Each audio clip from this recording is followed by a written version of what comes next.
এখন কিন্তু শীতকাল চলতেছে। শীতকালে বাসাবাড়িতে পানি থাকা সত্ত্বেও আপনি তায়াম্মুম করে নামাজ পড়তে পারবেন কিনা? অনেক ভাই-বোন জানেন না। ঘরের মধ্যে পানি আছে, অনেক ঠান্ডা। সেই পানি দিয়ে আপনি তায়াম্মুম করতে পারবেন কিনা? অথবা আপনি জানেন না তায়াম্মুম করার পদ্ধতি কি? আর তায়াম্মুম কখন থেকে শুরু হয়েছিল? তায়াম্মুম কিভাবে করতে হয়? যদি জানতে চান, এক কথায় আজকের ভিডিও থেকে আমরা ইনশাআল্লাহ তাআলা জেনে নেব তায়াম্মুমের পরিপূর্ণ বিধান, তায়াম্মুমের ফরজ, তায়াম্মুম কিভাবে করতে হয়, শীতকালের পানি ঠান্ডা বেশি তায়াম্মুম করতে পারবেন কিনা? এই যে গুরুত্বপূর্ণ কিছু বিষয় ইনশাআল্লাহ আপনাদেরকে শেয়ার করার চেষ্টা করব, আপনাদেরকে জানানোর চেষ্টা করব।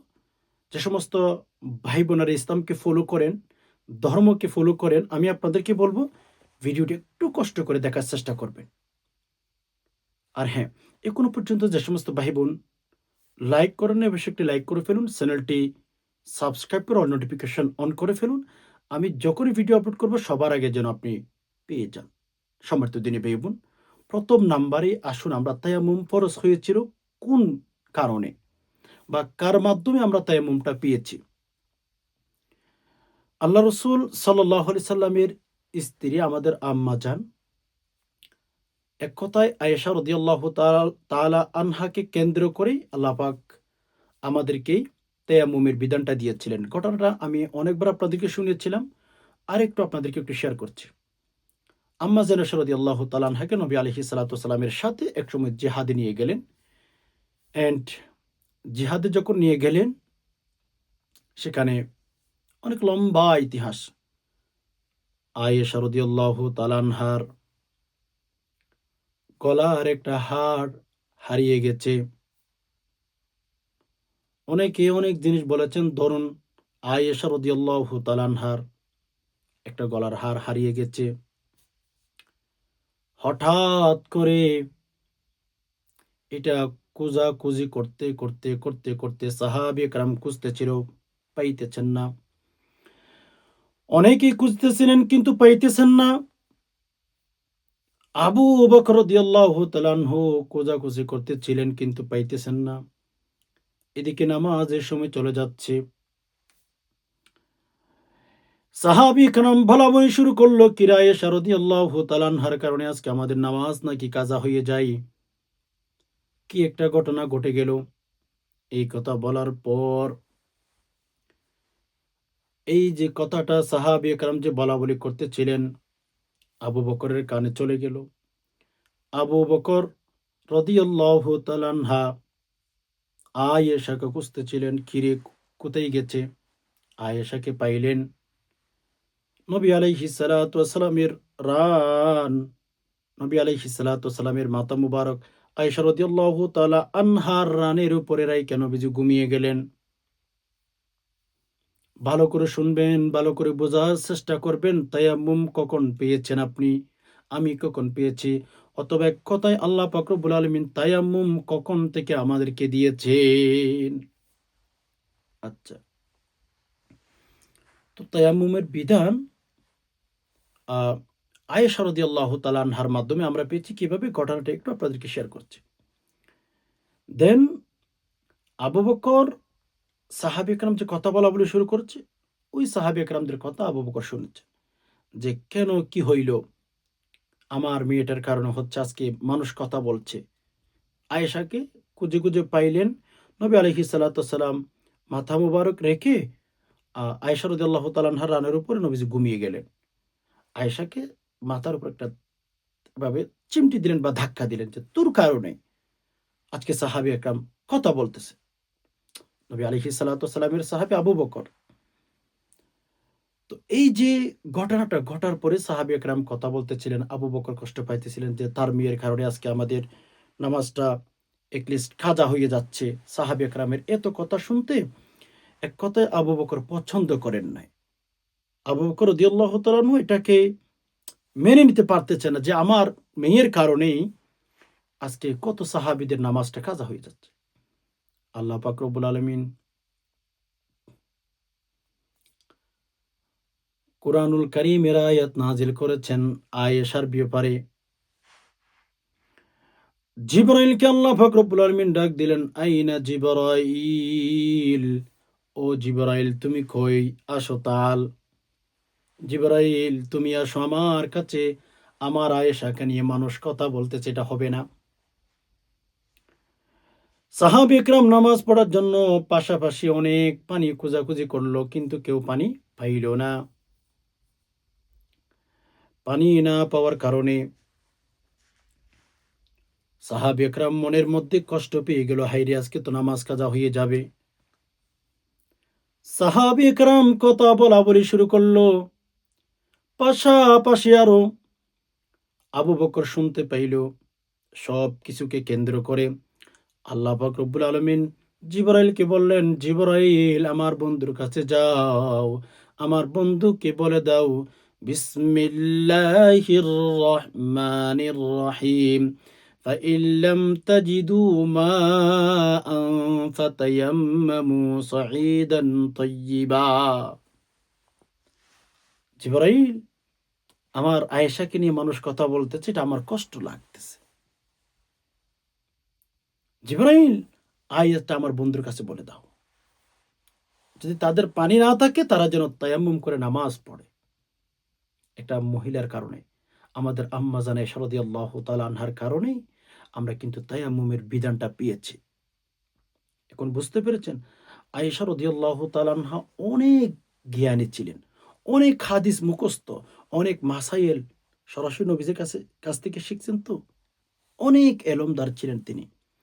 আমি তো অনেক সময় হয়তো আপনাদেরকে বলেছিলাম, মদিনার মধ্যে কিছু সাহাবী ছিলেন কয়েকজন, ৪-৫ জন, যে তাদের কাছে অনেক এলম, অনেক বেন্ড, অনেক হাদিস মুখস্থ তাদের কাছে। তো তাদের মধ্যে থেকে একজন মহিলার নাম, যে এত হাদিস মুখস্থ, এত মাসাইল তার কাছে জানা আছে, উনি হলেন আমাদের আম্মাজান আয়েশা রাদিয়াল্লাহু তাআলা আনহা। উনি অনেক জ্ঞান শিক্ষা অর্জন করেছিলেন আল্লাহ রাসূল সাল্লাল্লাহু আলাইহি ওয়াসাল্লামের কাছ থেকে। এজন্য তায়াম্মুমের ঘটনা মোটামুটি আপনারা পেয়েছেন। মাঝে মধ্যে আয়েশা রাদিয়াল্লাহু তাআলা আনহা সাহাবীদেরকে বলতেন, সাহাবায়ে কেরাম তোমরা কিন্তু মনে রাইখো আমার কারণে তোমরা তায়াম্মুমের বিধানটা পেয়েছো বিদায় তোমাদের জন্য আমার কারণে ইসলামটা সহজ করে দিয়েছে। ওকে? তো এবার আমরা তায়াম্মুমের বিধান কখন এসেছে বা কিভাবে পাইলাম এটা আমরা জেনে নিলাম। Okay fine. এবার আসুন আমরা তায়াম্মুম কখন করব? আমরা তায়াম্মুম কখন করব? বিশেষ করে সম্মানিত দ্বীনি ভাই বোন, আল্লাহ পাক আমাদেরকে সহজ করেছেন যেন আমরা নামাজ না ছাড়ি।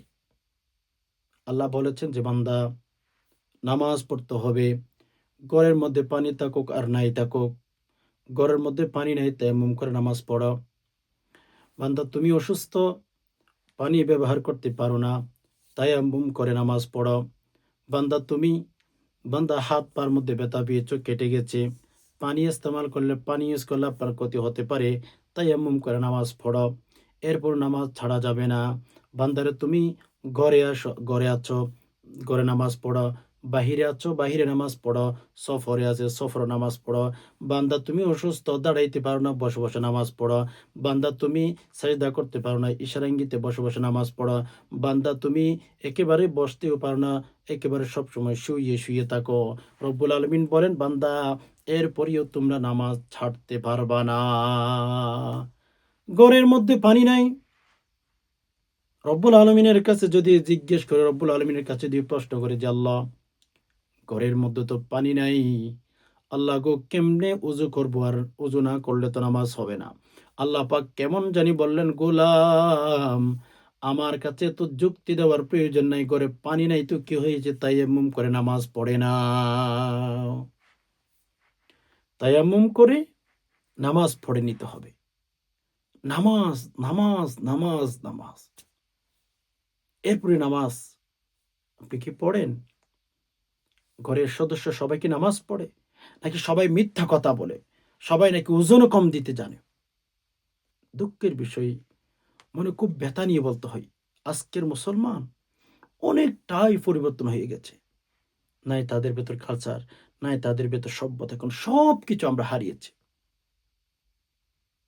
আচ্ছা, এজন্য সম্মানিত দিনী ভাই বোন, তায়াম্মুমের বিধান আমরা পেয়েছি।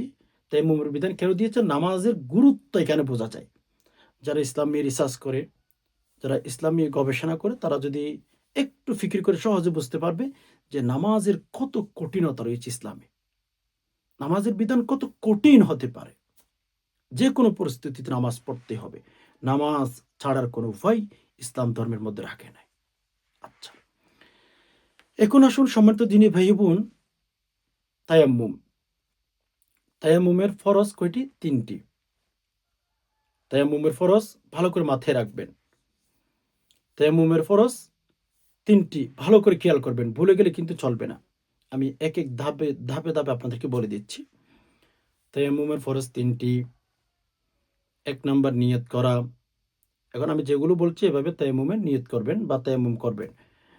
যেমন আমাদের দেশে যারা ইউপি সদস্য রয়েছে, চেয়ারম্যান মেম্বার রয়েছে, তারাও যদি কোথাও যায়, তখন দেখা যাচ্ছে তাদের নায়েব একজন বানিয়ে তারপরে তারা কোথাও যায়, রাইট?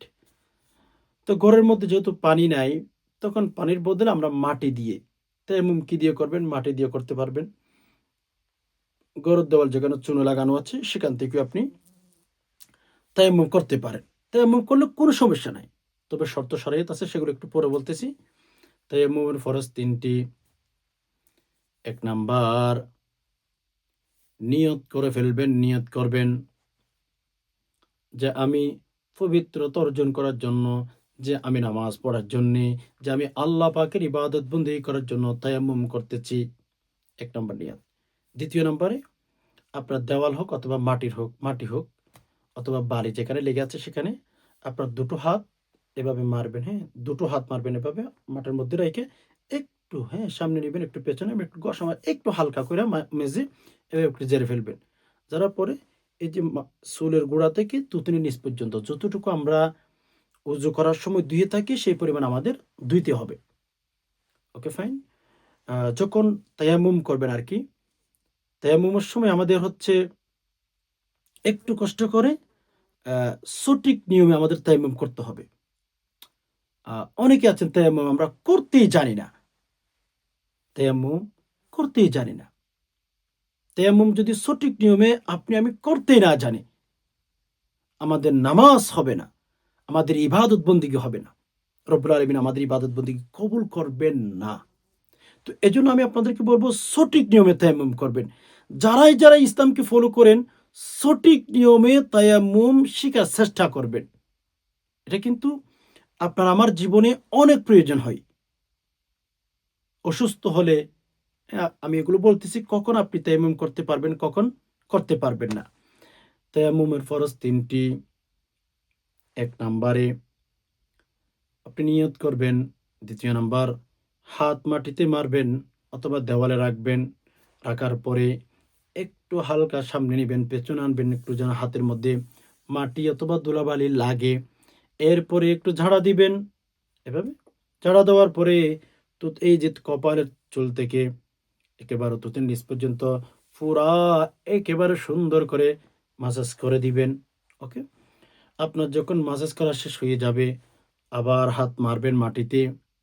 মাটিতে হাত মারার পরে আপনার কেউ হাদিসে বলেছেন এই পর্যন্ত। আবার কেউ বলেছেন এই পর্যন্ত। মানে এই পর্যন্ত। আবার কেউ বলেছেন এই পর্যন্ত। সবচেয়ে ভালো এই পর্যন্ত। হুম? এভাবে নিবেন, এভাবে আনবেন। হাত মেরেছেন, হাত মারার পরে একটু ঝাড়া দিয়ে এভাবে, হ্যাঁ, মাসে করবেন। কেউ এ পর্যন্ত বলেছেন, আর কেউ এ পর্যন্ত বলেছেন। বাস এতটুকু করলে ভালোটাই, ইখতিলাফ যে মাসাইল রয়েছে পরিপূর্ণটা করার চেষ্টা করবেন। করলে আমাদের জন্য ভালো হয়। আচ্ছা, এখন আপনি এই পর্যন্ত করে ফেলেছেন, হ্যাঁ? এখন ৩ টা ফরজ পেয়েছেন। ওযু নিয়ত করেছেন, মাটিতে হাত মেরেছেন, এই যে কপালের চুল থেকে থুতনির নিচ পর্যন্ত মাসাজ করেছেন, আবার হাত মেরেছেন একটু ঝাড়া দিয়ে, এই যে কোন পর্যন্ত মাসাজ করে দিয়েছেন। এখন তায়াম্মুমের ফরজ বিধান আদায় হয়ে গেছে। এটা অনেকেই জানেন না। তায়াম্মুমের বিধান অনেকেই আছেন, অনেকেই জানেন না। তো যাই হোক, অনেকেই তায়াম্মুমের বিধান এখন হয়তো শুনছেন, আগেও শুনছিলেন। তো তায়াম্মুম এখন অনেকে বলেন যে, "হুজুর আমি তো পাকা ঘরে থাকি।" ওকে? তো আমি যে পাকা ঘরেই থাকি, ওই পাকা ঘরে কি তায়াম্মুম করা যাবে? আমি সহজ একটা পন্থা আপনাদেরকে বলে দিই যে, আপনি পাকা ঘরে থাকেন, মাশাআল্লাহ ভালো কথা। আপনি ধনী মানুষ থাকেন। অ্যান্ড আপনাকে যদি বলি, ঘরের মধ্যে কিছু মাটি নিয়ে আসবেন। মাটি নিয়ে এসে ওগুলো রাখবেন। রাইখা যখন প্রয়োজন হয় সেখান থেকে আপনি তায়াম্মুম করেন। একদম সহজ একটি কাজ। এটাও অনেকেই বুঝে না। ইসলামকে কঠিনভাবে দেখে। তো ইসলাম অনেক কঠিন। আরে ভাই না। কসম খোদা ইসলাম অনেক সহজ। আল্লাহ বলেছেন, আল্লাহ তো চাইলে পারতেন যে বান্দা ঘরের মধ্যে পানি না থাকলেও পানি কিনে আইনা তোমাদের তায়াম্মুম করতে হবে, উযু করতে হবে। ঘরের মধ্যে পানি না থাকলেও যত দূরে থাকুক না কেন পানি এনেই তায়াম্মুম করতে হবে। আল্লাহ চাইলে পারতেন। আল্লাহর ক্ষমতা আছে। Okay fine. আল্লাহ পাক রব্বুল আলামিন যদি বলতেন অবশ্যই আমাদের করা জরুরি হয়ে যেত যে বান্দা তোমরা যতই অসুস্থ হও না কেন পানি দিয়ে উযু করে নামাজ পড়তে হবে। আল্লাহ চাইলে পারতেন, পারতেন না? আল্লাহ তো আল্লাহ। আল্লাহর সাথে কি কারো তুলনা হয়? আল্লাহ চাইলে সব পারতেন। আল্লাহ চাইলে পারতেন যে বান্দা তোমাদের যতই কষ্ট হোক না কেন, যতই অসুস্থ হও না কেন, পানি না থাকুক না কেন, যেখানে থাকে সেখান থেকে যত বড় রোগের মধ্যে আক্রান্ত হও না কেন, যত বৃদ্ধ হয়ে যাও না কেন, বান্দারে তোমাদের অবশ্যই, অবশ্যই তায়াম্মুম করতেই হবে। ও তায়াম্মুম করতে পারবে না, উযু করতে হবে। কিন্তু আল্লাহ পাক আমাদের জন্য একদম সহজ করে দিয়েছেন। বান্দা তোমরা যদি অসুস্থ হয়ে থাকো, পানি ব্যবহার করার মতো যদি শক্তি না থাকে, তোমরা যদি ব্যথা বেদনার মধ্যেই থাকো, কেটে গেছে, ছিঁড়ে গেছে, বান্দা তোমরা তখন তায়াম্মুম করতে পারো। ঘরের মধ্যে পানি নাই ১ মাস পর্যন্ত তালাশ করবা। এরপরে তোমরা তায়াম্মুম করে নামাজ পড়ে নিতে পারবা। আল্লাহ কত সহজ করেছেন বিষয়টা দেখছেন? ফালাম তাজিদু মাআন ফাতায়াম্মামু সাঈদান তাইয়্যিবা। তোমরা যদি পানি না পেয়ে থাকো, তায়াম্মুম করে নামাজ পড়তে পারো। আরে ভাই আমরা নামাজই পড়ি না। হাদিসের কিতাবে এসেছে আবু বকরের একটা কথা ঘটনা মনে পড়ে গেছে আপনাদেরকে একটু শেয়ার করি। আবু বকর রাদিয়াল্লাহু তাআলা আনহু কত ইবাদত বন্দেগী করতেন সুবহানাল্লাহ। কত ইবাদত বন্দেগীতে নিজেকে মশগুল রাখতেন জানেন? এরা ভাই সব করতেন। অথচ আমরা দেখেন ফজর নামাজটাই পড়ি না। জোহরের নামাজই পড়ি না। আসরের নামাজ পড়ি না, মাগরিবের নামাজ পড়ে, ইশারের নামাজ পড়ি না। আমরা ওইভাবেই দিন পার করতেছি কসম। আমরা ওইভাবেই দিনটা আমরা মানে শেষ করতেছি। দিন যাচ্ছে, বছর যাচ্ছে। এরপরে দেখা যায় আমরা নামাজ পড়ি না। আমরা নামাজের সাথে কোনো সম্পর্কই রাখি না। আল্লাহ আমাদেরকে মাফ করুক ভাই। বলতে চেয়েছিলাম আবু বকর সিদ্দিক রাদিয়াল্লাহু তাআলা আনহুর কথা। বলতে চেয়েছিলাম ওমরের কথা। দুনিয়াতে থাকা অবস্থায় জান্নাতের সার্টিফিকেট পেয়ে গেছেন। দুনিয়াতে থাকা অবস্থায় জান্নাতের সার্টিফিকেট পেয়ে গেছেন। অথচ ওমর রাদিয়াল্লাহু তাআলা আনহুর আমলনামা চেক করেন নেকি, নেকি, নেকি। আবু বকরের আমলনামা চেক করেন নেকি আর নেকি। একদিন আম্মাজান আয়েশা রাদিয়াল্লাহু তাআলা আনহা নবীজির কাছে জিজ্ঞেস করেছিলেন, ইয়া রাসূলুল্লাহ একটু কি বলবেন আমাকে? আসমানের মধ্যে কত তারা, কত তারকা আছে আপনি আমাকে একটু বলবেন। তখন নবী আলাইহিস সালাম বললেন, আয়েশা কেমন কথা এটা কে বলতে পারবে? আল্লাহ যাকে জানান সে ছাড়া আর কে বলতে পারবে? আয়েশা রাদিয়াল্লাহু তাআলা আনহা বললেন, ইয়া রাসূলুল্লাহ আমার একটা বিষয়, আপনার এমন কোন উম্মত আছে কি নাই যার আমলনামার মধ্যে আসমানের মধ্যে যত তারকা আছে সেই পরিমাণ নেকি থাকবে। এইরকম কোন আপনার কোন ইমানদার বান্দা আছে কি নাই? ইয়া রাসূলুল্লাহ আমি একটু জানতে চাই। ইয়া রাসূলুল্লাহ আপনার কোন উম্মতের আমলনামার মধ্যে এত কোন আমল আছে যে আসমানের তারকা পরিমাণ কোন আমল আছে? তো আয়েশা রাদিয়াল্লাহু তাআলা আনহা মনে করেছিলেন তার বাবার নাম বলবেন। কিন্তু আল্লাহ রসুল বললেন, হ্যাঁ, আমার উমরের আমল নামার মধ্যে আসমান ও তারকার চেয়ে আরো বেশি নেকি আছে।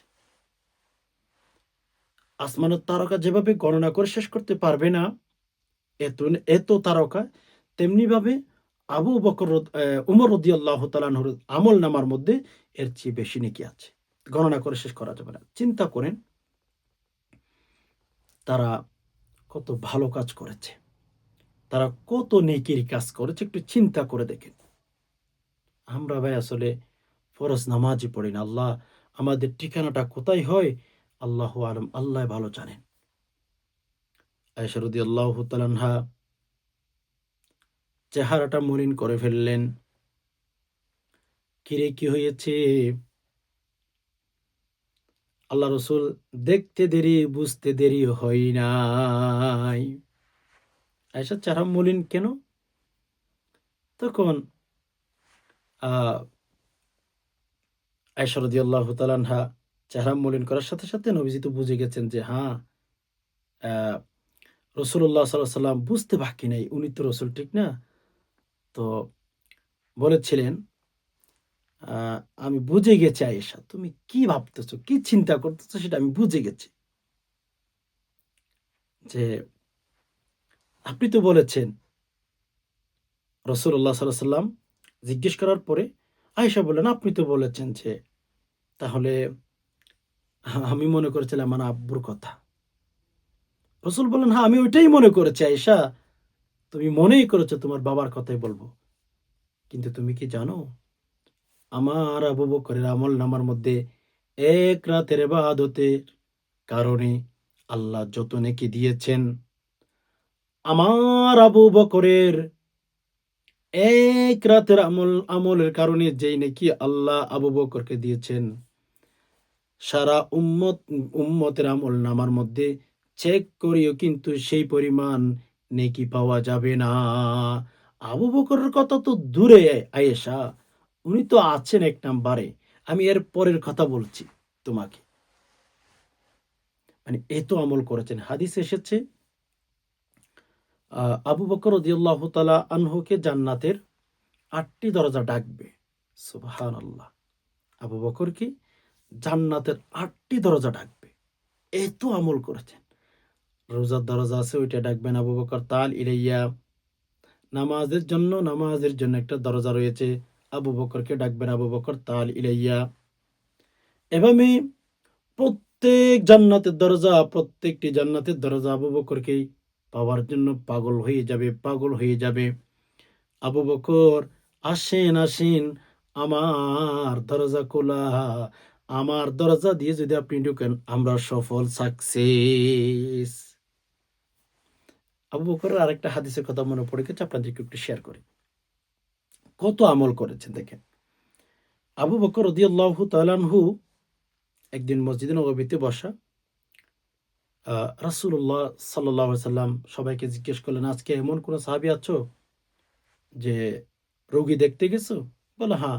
আবু বকর বললেন, আমি গেছি ইয়া রাসূলুল্লাহ। আমি একজন রোগীকে আজকে দেখে এসেছি। ভাই, সে জামানার মধ্যে রোগী দেখা এত সহজ ছিল না। অনেক কঠিন ছিল।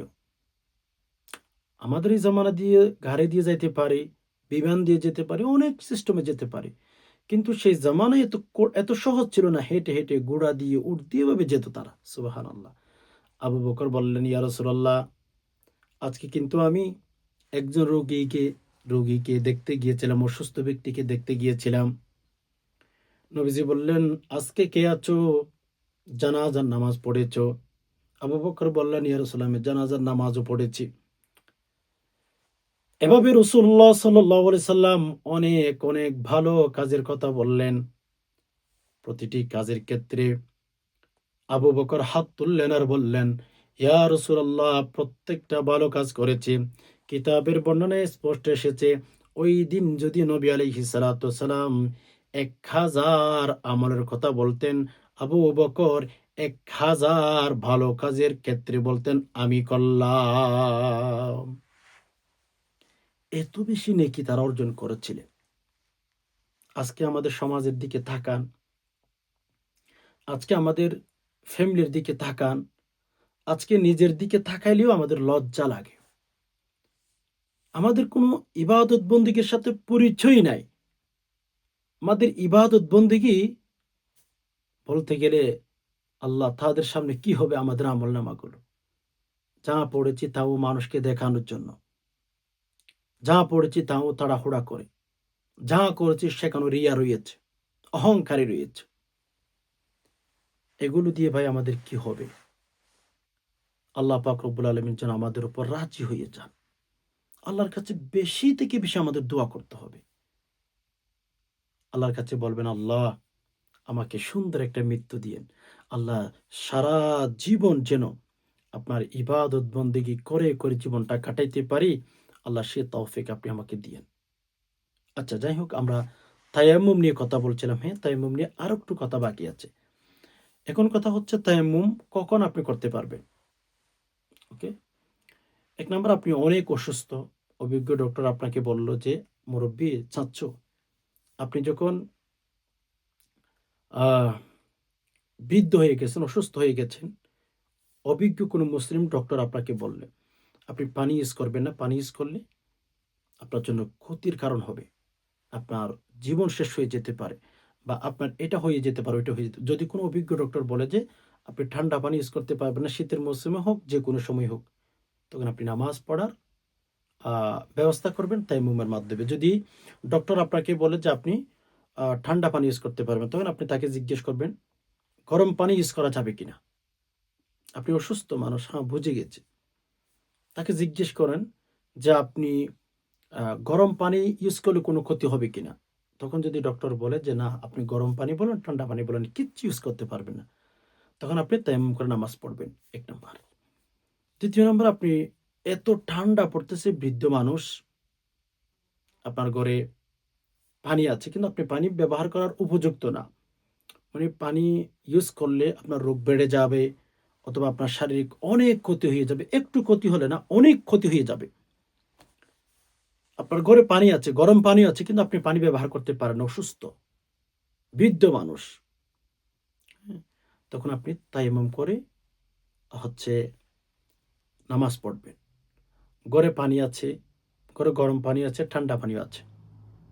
কিন্তু আপনি অসুস্থ, পানি ইউজ করতে পারেন না। তখন আপনি তায়াম্মুম করে নামাজ পড়লে নামাজ হয়ে যাবে। সুবহানাল্লাহ! আল্লাহ তাআলা আমাদের উপর কত রহম করেছেন, কত দয়া করেছেন, চিন্তা করেছেন। আল্লাহ পাক কত মেহেরবান আমাদের উপর চিন্তা করেন ভাই। আল্লাহ চাইলে বলতে পারতেন, "তোর পানি ব্যবহার করতে হবে। পানি দিয়েই উযু করে নামাজ পড়তে হবে।" একথা রব আমাদেরকে বলেন নাই। রব বলেছেন, "তোমরা তোমাদের ঘরে যদি পানি না থাকে অথবা পানি আছে, অসুস্থ, পানি ব্যবহার করলে রোগ বেড়ে যাবে। পানি ব্যবহার করার মতো উপযুক্ত নও আপনি। তখন আপনি ইনশাআল্লাহ হচ্ছে তায়াম্মুম করে নামাজ পড়ে নিতে পারবেন।" এবার আসুন, ঘরে পানি নাই। তায়াম্মুম করতে পারবেন? ভাই একটু থামুন, আমি সঠিক তথ্যটা আপনাকে দিচ্ছি। আপনার ঘরে পানি নাই, হুট করে তায়াম্মুম করে নামাজ পড়বেন না। আপনার ঘরের চতুর্পাশে ১ মাইল পর্যন্ত খোঁজাখুঁজি করবেন পানি আছে কি নাই। আপনার বন্ধু আছে, আপনার আত্মীয় আছে, আপনার পাড়ার মহল্লার অনেক মানুষ আছে, তাদের কাছে ফোন করেন, তাদের বাড়িতে যান, তাদেরকে জিজ্ঞেস করে আসুন যে, "ভাই, এখন তো নামাজ পড়বো, লেকিন আমার ঘরের মধ্যে হচ্ছে পানি নাই, আমি তায়াম্মুম করে নামাজ পড়তে হচ্ছে।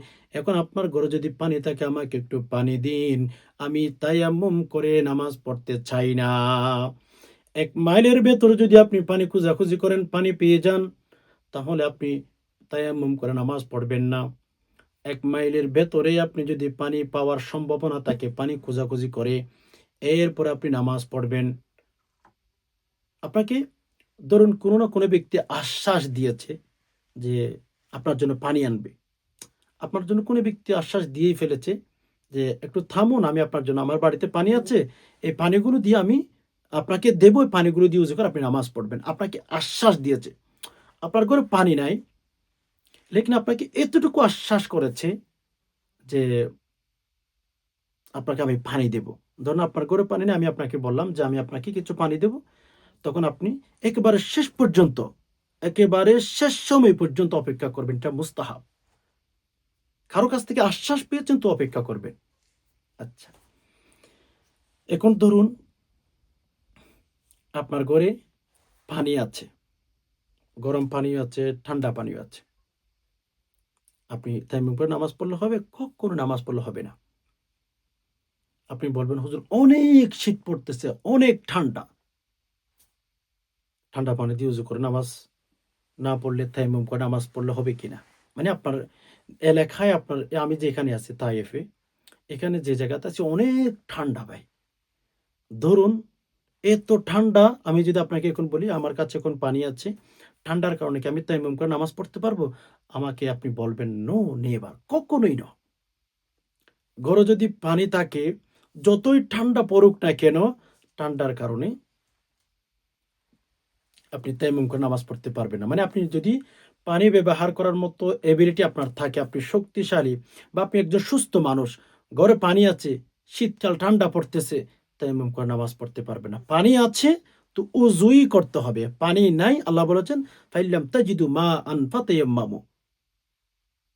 তোমার ঘরে যদি পানি না থাকে তখন তুমি তায়াম্মুম করতে পারবা। এখন পানি যদি ঘরে থাকে, আপনি কোনদিন তায়াম্মুম করে নামাজ পড়তে পারবেন না। আশা করি বিষয়টি বুঝতে পেরেছেন। রব্বুল আলামিনের কাছে দোয়া করি, আল্লাহ আপনি আমাদের সবাইকে সহি সমাজ দান করুন। ইয়া আল্লাহ, ইসলামের পরিপূর্ণ প্রতিটি বিধান আল্লাহ আমরা যেন পালন করতে পারি, মেইনটেইন করতে পারি। আল্লাহ আপনি আমাদেরকে সেই তৌফিক দান করুন। ইয়া আল্লাহ, আমরা যারা ইসলামের কথাগুলো শুনেছি, আল্লাহ সবার মনের আশাগুলো পূরণ করে দিন। ইয়া আল্লাহ, যে সমস্ত ভাই-বোন কষ্টের মধ্যে আছে, আল্লাহ কষ্টগুলো দূর করে দিন। ইয়া আল্লাহ, আমরা যারা নামাজ পড়ি আমাদের নামাজগুলো আপনি কবুল করে নিন। আমিন। আজকে এই পর্যন্তই। দেখা হবে অন্য কোনো ইসলামিক ভিডিওতে। ততক্ষণ পর্যন্ত আল্লাহ সুবহানাহু ওয়া তাআলা আমাদের সবাইকে ভালো রাখুক, সুস্থ রাখুক। আমিন। আসসালামু আলাইকুম ওয়া রাহমাতুল্লাহি ওয়া বারাকাতুহু।